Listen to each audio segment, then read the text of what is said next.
Masih soal guru, saudara, namun yang satu ini adalah guru pelaku kekerasan terhadap salah satu siswa SMK di Malang, Jawa Timur mengundurkan diri. Hal ini dilakukan setelah adanya upaya mediasi kesepakatan damai antara keluarga korban dan juga pelaku. Kami harus mengaburkan video ini karena mengandung unsur kekerasan. Diketahui peristiwa ini terjadi di ruang kelas SMK Negeri 12 Kota Malang pada hari Rabu minggu lalu. Seorang siswa yang terlambat masuk kelas mendapat hukuman disiplin dari gurunya. Kepala Dinas Pendidikan Provinsi Jawa Timur mendatangi sekolah untuk menemui siswa korban kekerasan dan guru pelaku kekerasan.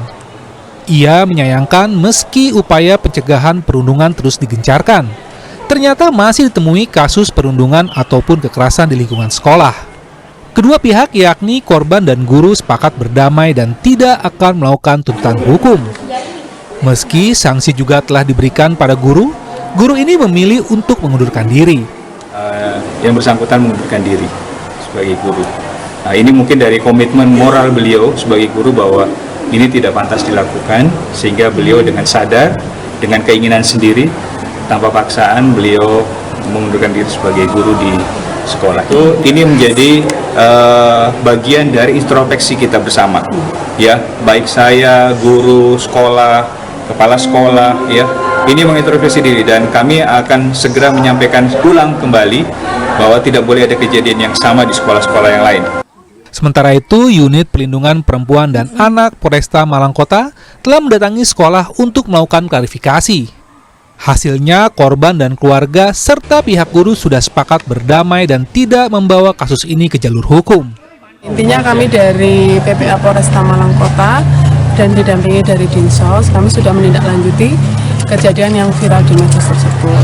Alhamdulillah pagi ini dari pihak keluarga juga bisa datang, Pak gurunya juga datang dan korban juga ada. Alhamdulillah sudah damai ya, dari keluarga juga memaafkan, dari gurunya juga minta maaf, dan dari guru juga ada sanksi ya Pak ya, dari dinas nanti kita juga sampaikan ke dinas.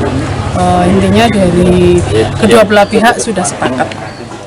Pasca kejadian, kondisi korban diketahui tidak mengalami luka fisik. Namun Dinas Sosial memastikan akan memberikan pendampingan psikis kepada korban meski saat ini diketahui siswa ini juga sudah bersekolah seperti biasa. Hilda Nusantara, Kompas TV Malang, Jawa Timur.